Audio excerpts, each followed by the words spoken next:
يا زهور الروض ميدي أسمعي ليلي نشيدي.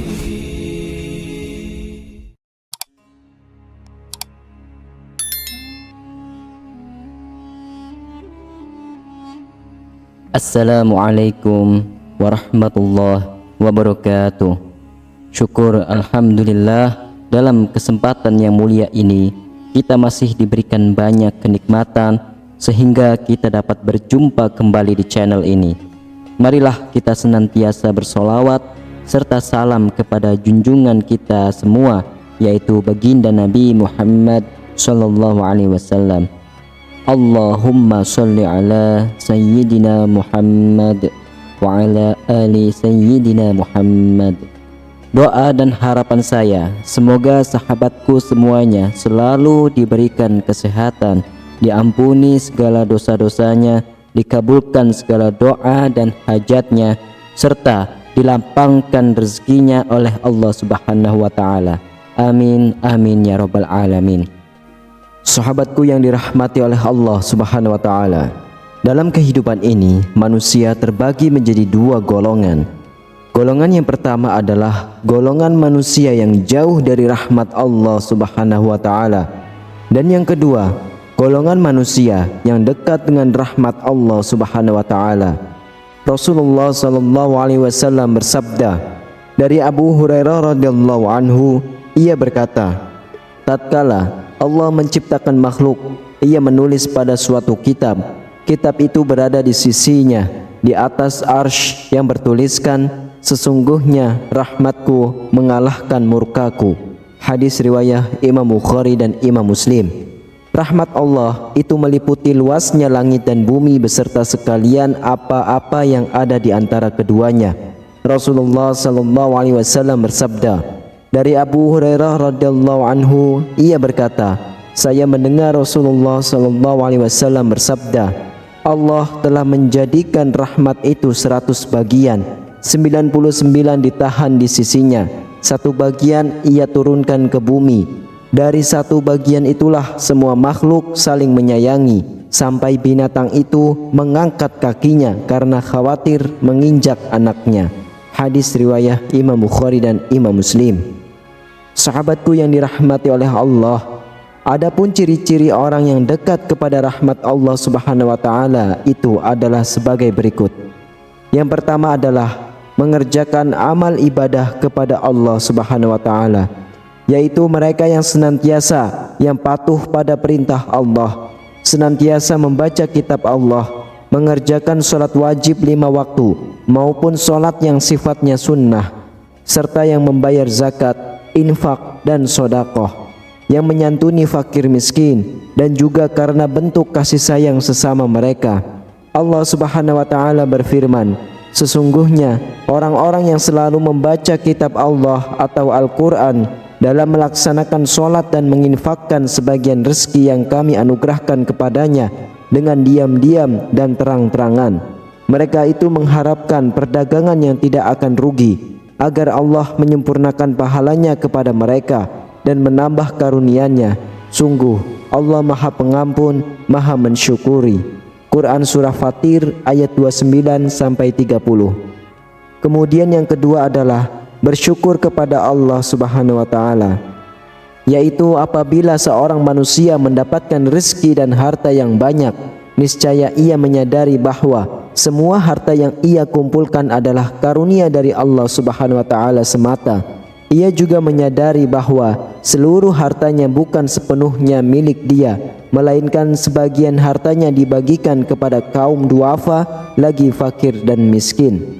Dari Anas radhiyallahu anhu, ia berkata, Rasulullah sallallahu alaihi wasallam bersabda, sesungguhnya Allah sangat ridho kepada orang yang apabila makan ia memuji kepadanya, atau apabila minum ia memuji kepadanya, karena merasa telah mendapatkan rahmat. Hadis riwayat Imam Muslim. Allah Subhanahu wa ta'ala berfirman, dan demikianlah kami telah menguji sebagian mereka orang yang kaya dengan sebagian yang lain, yaitu orang yang miskin, agar mereka orang yang kaya itu berkata, orang-orang semacam inikah di antara kita yang diberi anugerah oleh dari Allah. Allah berfirman, tidakkah Allah lebih mengetahui tentang mereka yang bersyukur kepadanya? Quran Surah Al-An'am ayat 53. Dalam proses perjalanan mencari rezeki, apabila ia memperoleh rezeki yang baik dari Allah, ia senantiasa bersyukur sepenuhnya atas segala karunia dan rahmat dari Allah. Tetapi apabila ia tidak memperoleh rezeki sesuai yang diharapkan, ia tetap bersyukur kepada Allah, agar Allah memberikan rahmat dan karunia-Nya pada hari yang lain.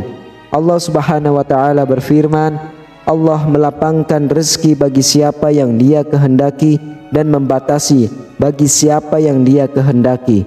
Mereka bergembira dengan kehidupan dunia, padahal kehidupan dunia hanyalah kesenangannya sedikit dibanding kehidupan akhirat.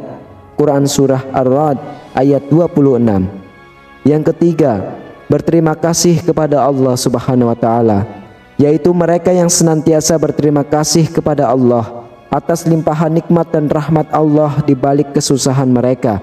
Bila mereka ditimpa kemelaratan dan kepahitan dalam urusan dunianya, mereka menghadapinya dengan keikhlasan dan kesabaran, sehingga Allah menghilangkan kemelaratan yang ada pada mereka, hingga tiadalah luput atas hati dan lisan mereka untuk berterima kasih kepada Allah. Allah Subhanahu wa taala berfirman, dan apabila kamu ditimpa bahaya di lautan, niscaya hilang semua yang biasa kamu seru, kecuali Dia. Tetapi ketika Dia menyelamatkanmu ke daratan, kamu berpaling darinya, dan manusia memang selalu ingkar, tidak bersyukur. Quran Surah Al-Isra ayat 67. Dalam ayat yang lain, Allah Subhanahu wa taala berfirman, sesungguhnya manusia itu sangat ingkar, tidak berterima kasih kepada Rabb-Nya. Quran Surah Al-Adiyat ayat 6. Lalu yang keempat adalah cinta kepada Allah Subhanahu wa taala. Mereka yang selalu berbaik sangka kepada Allah, patuh dan taat atas segala perintahnya, dan berusaha meninggalkan segala apa-apa yang dilarangnya, menjauhkan diri dari semua kemaksiatan. Allah Subhanahu wa taala berfirman, dan di antara manusia ada orang-orang yang menyembahkan tandingan-tandingan selain Allah. Mereka mencintainya sebagaimana mereka mencintai Allah. Adapun orang-orang yang beriman sangat cinta kepada Allah, dan jika seandainya orang-orang yang berbuat zalim itu mengetahui ketika mereka melihat siksa pada hari kiamat bahwa kekuatan itu kepunyaan Allah semuanya, dan bahwa Allah amat berat siksaannya, niscaya mereka menyesal. Quran Surah Al-Baqarah ayat 165. Kemudian yang kelima adalah menjalin silaturahmi. Mereka adalah orang yang senantiasa menjalin hubungan yang baik dengan saudara seiman di antara mereka. Mereka menjalin silaturahim bukan hanya karena dunia yang ada pada mereka, melainkan karena kerinduan balasan pahala akhirat yang terdapat di antara mereka. Persaudaraan yang ada di antara mereka tidak terputus, baik di dunia maupun di kampung akhirat kelak.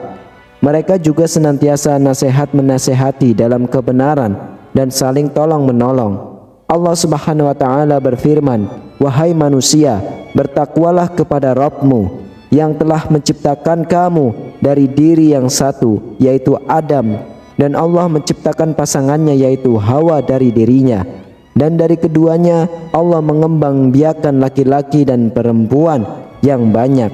Bertakwalah kepada Allah yang dengan menyebut namanya kamu saling meminta, dan peliharalah hubungan kekeluargaan. Sesungguhnya Allah selalu menjaga dan mengawasimu. Quran Surah An-Nisa ayat 1. Sahabatku yang dirahmati oleh Allah, demikianlah mengenai tanda-tanda orang yang dekat dengan rahmat Allah Subhanahu wa taala. Semoga kita semua termasuk ke dalam golongan tersebut. Amin ya rabbal alamin. Semoga video ini bermanfaat untuk kita semua. Wassalamualaikum warahmatullahi wabarakatuh.